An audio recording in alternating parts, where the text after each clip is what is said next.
الطيور الساحلية تداعبها الرياح وتشير إلى استقرار الحياة في المناطق المفتوحة. ما من مجموعة أخرى من الطيور تنافسها في قدرتها على التحمل والتواؤم كمجموعة واحدة وهي في الجو. تأخذها أجنحتها بقدرة الله تعالى إلى جميع زوايا الأرض، ويفقس بيضها في أماكن غالبا ما نهملها. جميع تصرفاتها الفريدة متوازنة جدا. لا يمكن رؤية أي تناظر طبيعي كذلك الموجود بين الطيور الساحلية للسهول العظمى.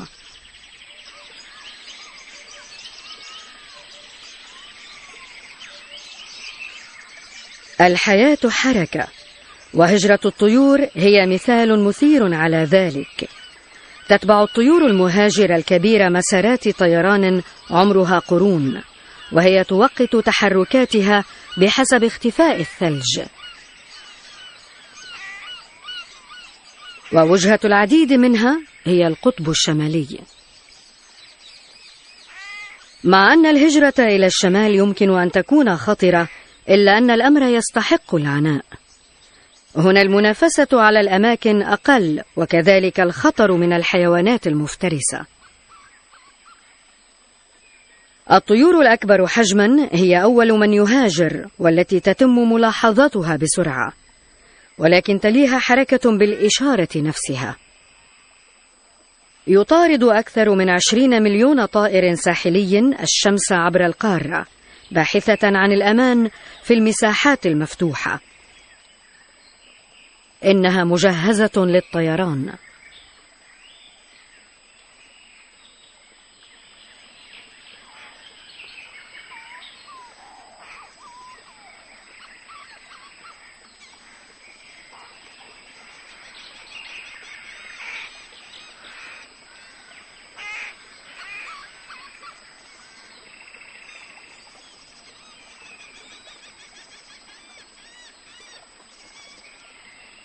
تهاجر الطيور الساحلية الرائعة في أواخر الربيع، حيث تسمن نفسها من خيرات السهول الواسعة خلال رحلتها نحو التاندرا. ولكن لا تتجه كل هذه الطيور الساحلية إلى القطب الشمالي. تتوقف مجموعة غريبة منها هنا لتعشش في منظر طبيعي مفتوح آخر، وهو السهول العظمى. من المستنقعات التي تغطيها الأعشاب إلى النجود القاحلة، إن المروج هي عبارة عن أنظمة بيئية متنوعة. إنها تلعب دور المضيف لنوع من الألغاز. تتكاثر 16 نوعا من الطيور الساحلية هنا بانسجام. تأقلم كل نوع منها بقدرة الخالق سبحانه مع المنظر الطبيعي بطريقة مختلفة، فاختلافاتها هي ما يسمح لها بأن تزدهر كلها كجماعة واحدة.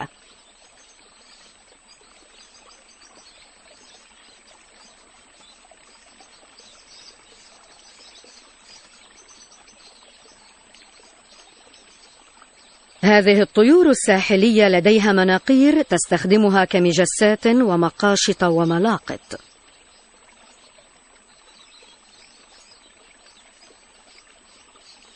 بعضها تتمتع بريش ملون، فيما بعضها الآخر أكثر غموضا.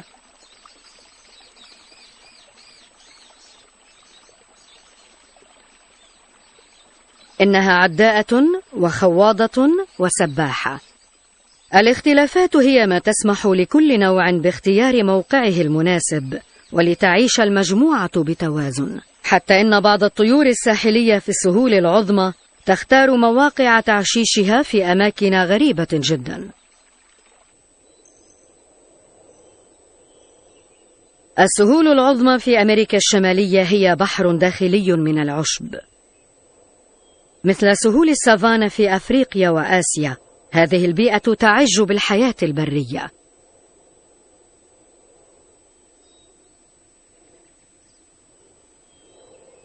من تلك التي تعيش بين العشب وتلك التي تعيش تحته.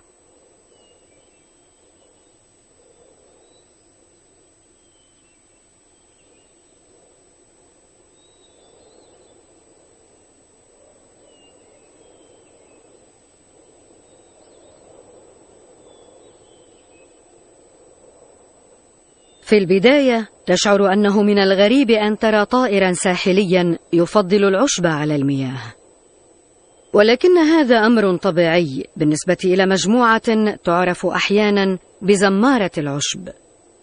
أقرب طائر له من حيث الشكل هو الكروان الطويل المنقار. إنه يجمع بين جذوره كطائر ساحلي وأنماط العيش التي يتشاركها مع جميع الحيوانات التي تعيش بين الأعشاب. أكثر ما يميزه منقاره العالمي. مسلحا بهذا الزوج من عيدان الطعام، يسحب الكروان الجنادب من دون أن يضطر إلى إبعاد نظره على السماء الملأى بالمخاطر. خزانة الكروان هي سهل المرج كمعظم الطيور التي تعيش هنا. طائر ساند بايبر النجد هو طائر ساحلي آخر يعيش في السهول ويتشارك هذا الحس الحذر بالموضة.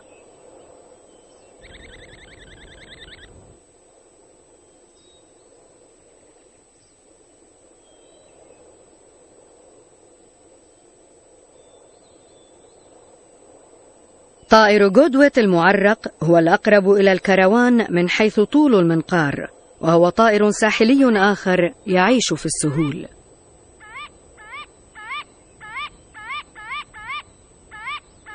تتمتع الطيور الساحلية هذه بنسبة بسيطة من براعة الطيور المغردة، مما يجعلها الأجمل صوتا بين الطيور الساحلية في السهول. في المروج أفضل طريقة لإظهار القدرات أمام أي رفيق محتمل تكون في الجو.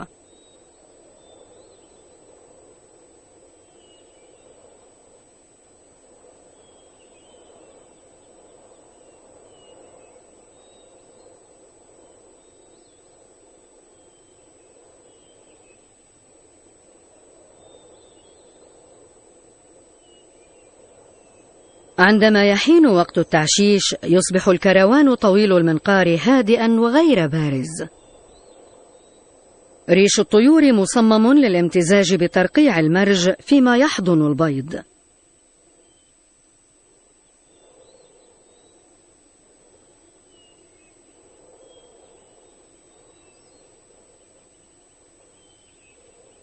لا يتحرك الكروان أبدا عندما يقترب منه أحد، ومعظم الحيوانات المفترسة لا تلاحظه.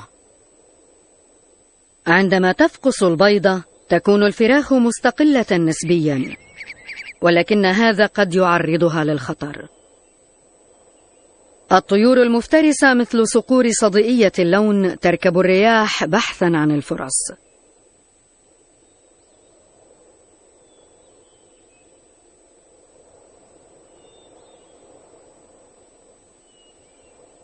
لحسن الحظ تمكن فرخ الكروان هذا من تفادي المخاطر والبقاء حيا لإكمال حياته بين العشب.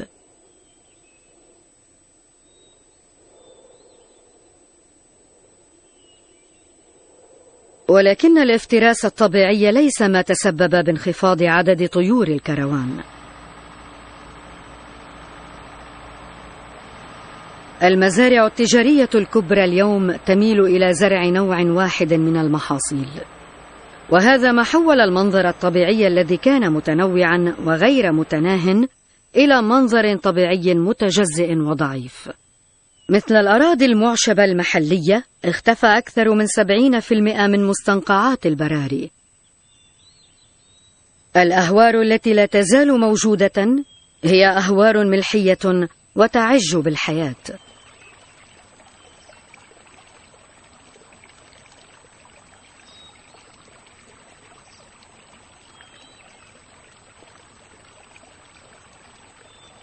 طيور الأفوسات الأمريكية هي عارضات كبيرات بين الطيور الأمريكية الشمالية. إنها طويلة ورشيقة وتمضي حياتها إما على الشاطئ وإما واقفة في الماء، وتستخدم مناقيرها المستدقة لمسح السطح بحثا عن الماء.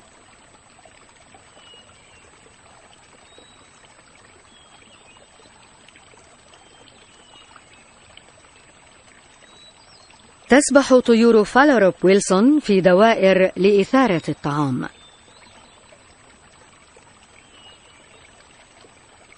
وكما طيور الأفوسيت هي ملونة، ولكن الأنثى في حالتها هي الأكثر تميزا.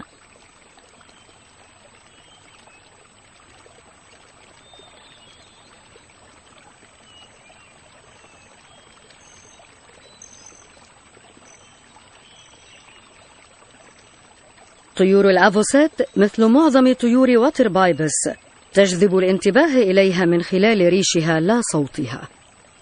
طائر المطوال الأسود الرقبة هو قريبها، ويتشارك معها في كثير من الخصائص.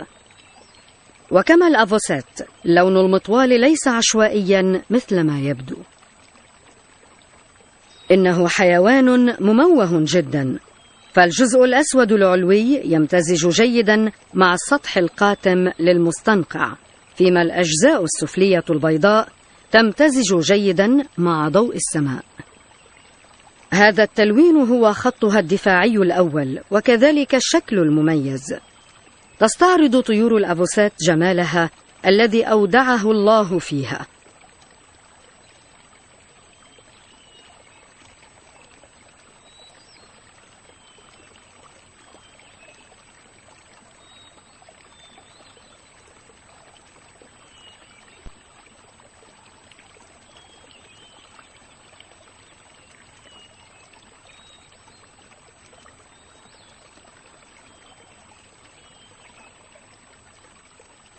تبني طيور الأفوسيت أعشاشا متواضعة وتميل إلى بنائها قرب الماء، بعكس طيور الكروان.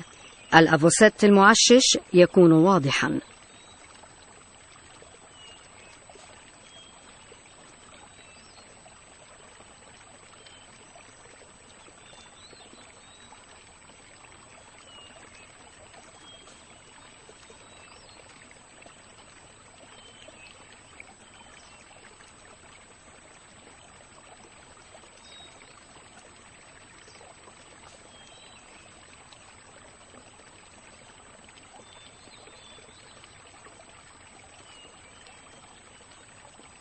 يعتمد دفاع الأفوسيت على العددية.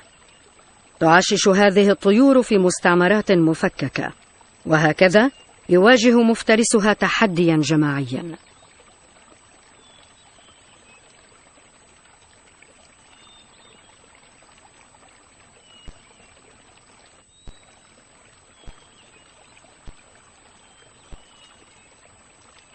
ولكن الأعشاش المخبأة بين النباتات تكون أقل عرضة للكشف.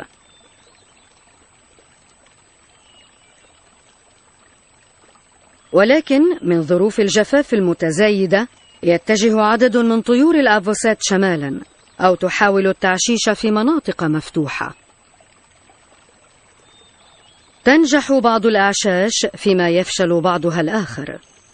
طيور الأفوسيت ليست متوائمة مع التعشيش على الشواطئ القاحلة، فهذا مجال طائر ساحلي آخر، وهو طائر يواجه أصعب المخاطر.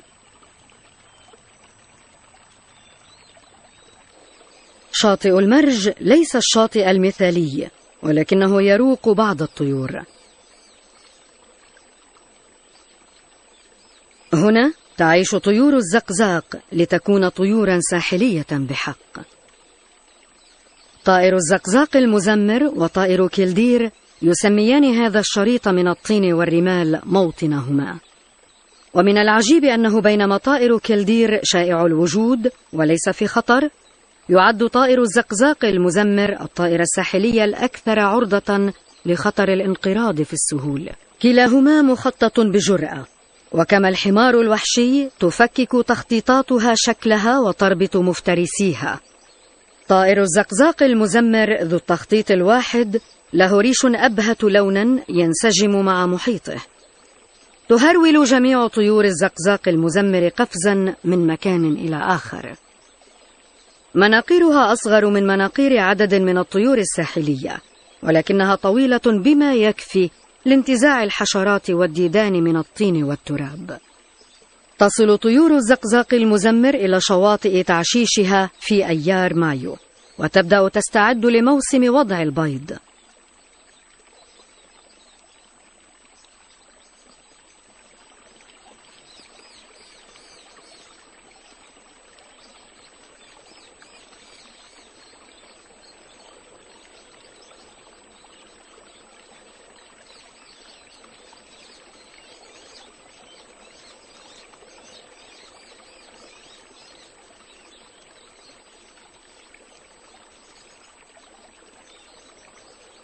تصنع طيور الزقزاق المزمر أعشاشها على الشاطئ مباشرة.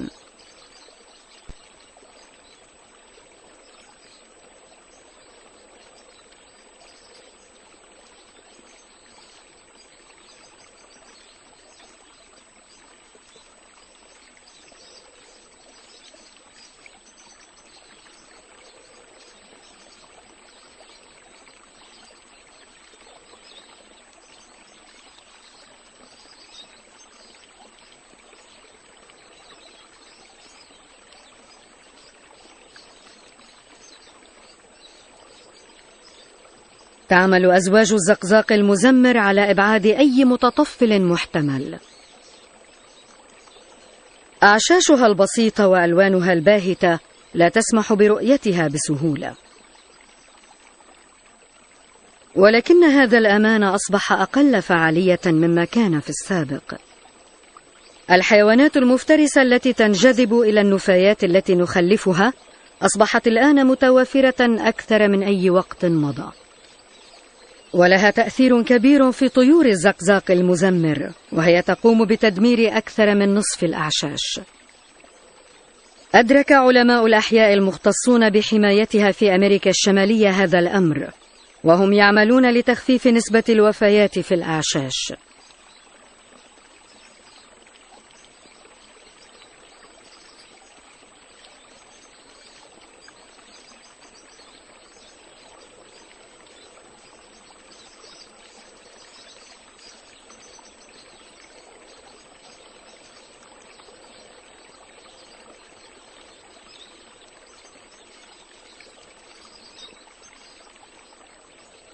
إحدى الاستراتيجيات هي بوضع أقفاص من الأسلاك فوق الأعشاش.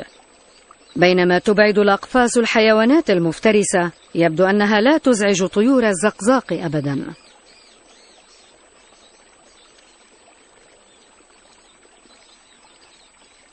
تم تبني هذه الاستراتيجية الآن من السهول العظمى وصولا إلى المحيط الأطلسي، ولكن حتى مع حماية مزيد من الأعشاش من الحيوانات المفترسة المحتملة وإعادة تكون الشواطئ والماشية وارتفاع مستويات المياه، أعدادها في انخفاض بنسبة 50% في السنوات ال10 الماضية. لا تنتهي المخاطر بعد أن تظهر الفراخ.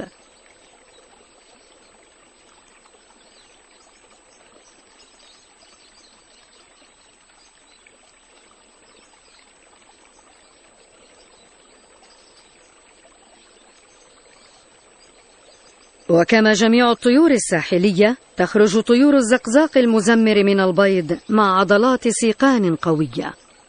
في اليوم الأول والثاني تبقى الفراخ الحديثة قرب أعشاشها، ولكن حالما تفقس البيضة الأخيرة تصبح الفراخ قادرة بقدرة الله تعالى على الجري حول المكان بحثا عما هو صالح للأكل على الشاطئ.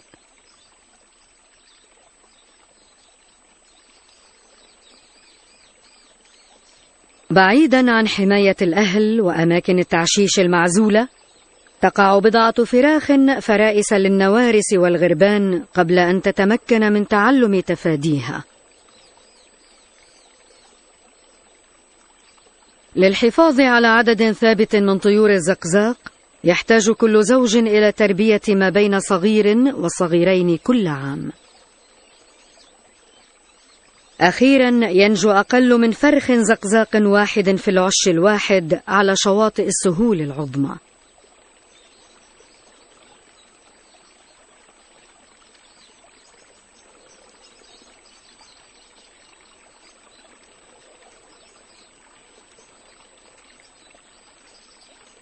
بمساعدة الأقفاص السلكية، تمكنت طيور الزقزاق من إنجاب عدد أكبر من الفراخ. ولكن كما الكروان والأفوسات، الزقزاق مهدد أيضا ببيئة متغيرة.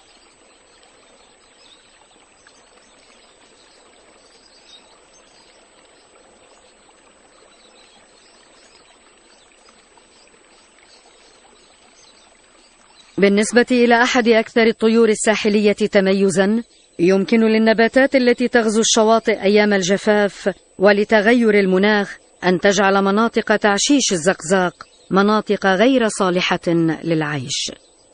هذا إضافة إلى النشاطات البشرية التي جعلت مستقبل طائر الزقزاق المزمر في السهول العظمى مجهولا. تدفق الحياة عبر السهول العظمى لا ينتهي. تنضم الطيور المهاجرة للمرة الأولى إلى تلك التي سبق أن هاجرت من قبل وتوقفت عند المستنقعات. هنا تجتمع جميع الطيور الساحلية مجددا، ويجمع بينها نداء الشواطئ الجنوبية. تعيش الطيور الساحلية معا في السهول العظمى في توازن تام منذ الألفيات الماضية، ومستقبلها سيعتمد على نمط تعامل البشر مع هذه الأنواع، ما سينعكس إيجابا أو سلبا على حياتها.